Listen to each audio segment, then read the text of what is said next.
prioritizing Hawaii's natural resources and decreasing our dependence on outside sources are some of the things one grassroots initiative aims to do. Casey Lund is live with details on Āina Aloha Economic Futures. Casey. Yeah, good morning, and we've really been covering the spectrum of that effort, talking to different co-authors of the Āina Aloha Economic Futures initiative. But now we want to turn to some of our lawmakers. State Senator Kai Kahele of Hilo. Senator, as the legislature just returned recently, getting back to work for the people of Hawaii, what's the focus as we look to reopening our state? August 1st, we're going to start allowing Trans-Pacific visitors to come back. Well, first of all, aloha kakahiaka kako Hawaii. Thank you, Casey, for having me on.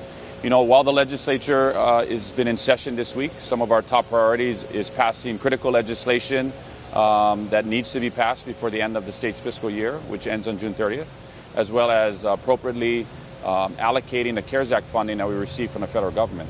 And one of the most important things that is on our mind is the health and safety of Hawaii's people and making sure that we're putting in appropriate measures to make sure our people are safe. And so, Senator Kahele, I spoke with Dr. Noe Wong Wilson, Auntie Noe. She talked about this resetting we've had with COVID-19. And as we move forward, we should really be looking at this as an opportunity, because it does seem that the general consensus from a lot of our leaders is that the tourism model, the economic model that we've been doing is not working any longer. Well, as you know, 22% of Hawaii's economy is based on tourism. And when you have an economy that is over-reliant on tourism, when you have an unprecedented health and economic crisis that Hawaii and the rest of the world is seeing, you'll see the immediate impacts of that, where we have a record number of Hawaii's people that are currently unemployed. Many of those employed were part of the tourism industry. And Auntie Noe is right. I mean, this does give us an opportunity, a unique opportunity, possibly once in a generation, to push the reset button and to come together as a community and to figure out exactly what we want the future of Hawaii to look like. And there's a lot of principles, and I want to send people to ʻainaAlohaFutures.com, where you can look at really some of the tenets of this initiative.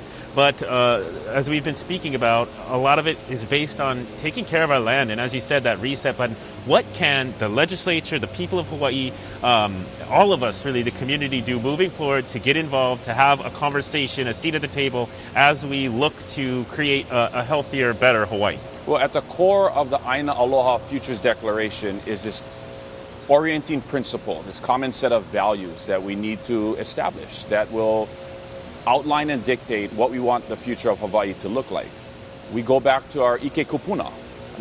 The Native Hawaiian community has been here in the Hawaiian Islands for over 1,000 years. We're a thriving community. We fed our people. We didn't have tourism 150 years ago. So we know we can do this.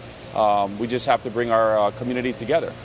The legislature has been taking steps in the right direction. You know, I commend the Speaker of the House, who has included the Āina Aloha Futures Declaration on the Special House Select Committee. He's included members of that committee to join the House on that committee so that they can have a voice at the table. It's an opportunity to have a bottom-up approach rather than a top-down approach, where the community is at the table, they're inclusive, and their voices are heard. Senator Kai Kahele, thank you so much for being with us this morning. We want to remind you, if you want to learn more about the Āina Aloha Futures initiative, you can go to ʻainaAlohaFutures.com. They have a webinar on July 8th where people can get involved and have a voice in that process moving forward. Stick around. You're watching Sunrise. We'll have much more on Hawaii News Now.